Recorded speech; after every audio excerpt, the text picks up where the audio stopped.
Ndugu zangu, miaka takriban kama 30 nyuma iliyopita, ilikuwa katika mitaa yetu kuonekana mtu ambaye shoga au anayeingiliwa kinyume na maumbile, ilikuwa ni jambo ambalo kumuona mtu kama huyo kwa kweli unafanya kumtafuta kwa tochi. Ni nadra sana kumuona. Miaka 30 nyuma iliyopita, 20-30 nyuma iliyopita, yani mtaani ikitokezea kuna mtu ambaye ni shoga, jamii ilikuwa inastaajabu, bali ilikuwa ni aibu kubwa, bali ilikuwa yule mtu anayefanya hivyo anaishi kwa kujificha.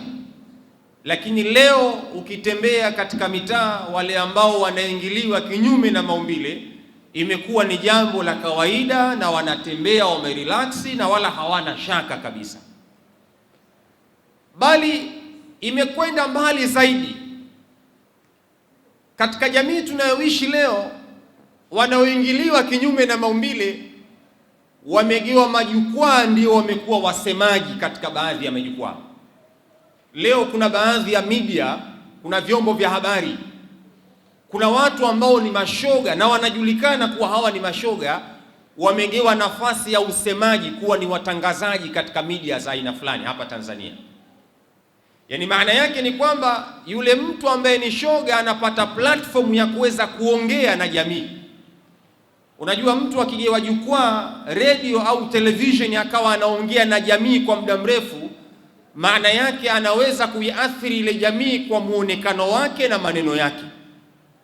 Leo mashoga wamegewa majukwaa katika media, wamekuwa ndio wasemaji, bali mashoga wamekuwa ndio watu wanachambua mambo ya kijamii katika media za aina fulani.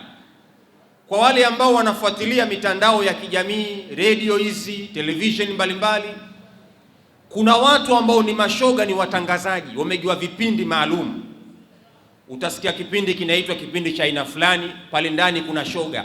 Media nyingi ukizifuatilia, takriban media nyingi Tanzania zina mashoga ndani yake, na wale wa mashoga ndio wamekuwa wachambuzi wa mambo ya kijamii. Unadhani huyu shoga anaweza akachambua jambo la aina gani ikiwa yeye mwenyewe yupo katika mlengo wa aina fulani? Bali kuna baadhi ya mashoga wamegewa mpaka uongozi, kwamba mtu ni mbunge lakini shoga. Bali imekwenda mbali zaidi, ili jambo la ushoga imefikia mahala mtu ni diwani lakini shoga.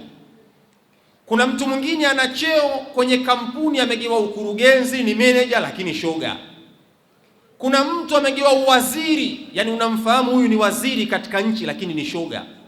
Yani jamii leo imewapeleka mbele, imewaweka mbele watu ambao wanaingiliwa kinyume na maumbile, mpaka ikaonekana ni jambo la kawaida katika jamii.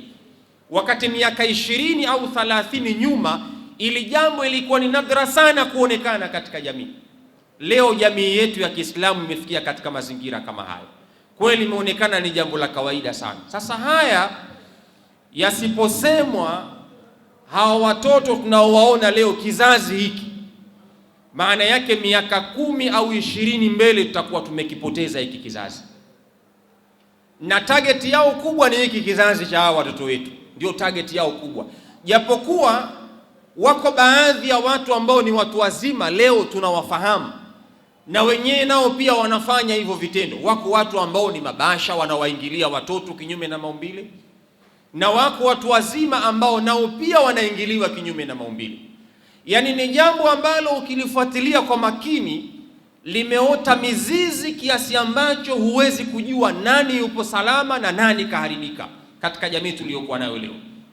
Sasa ni lazima tuweze kulizungumza hili jambo kwa muktadha wa kutazama dini inasemaje,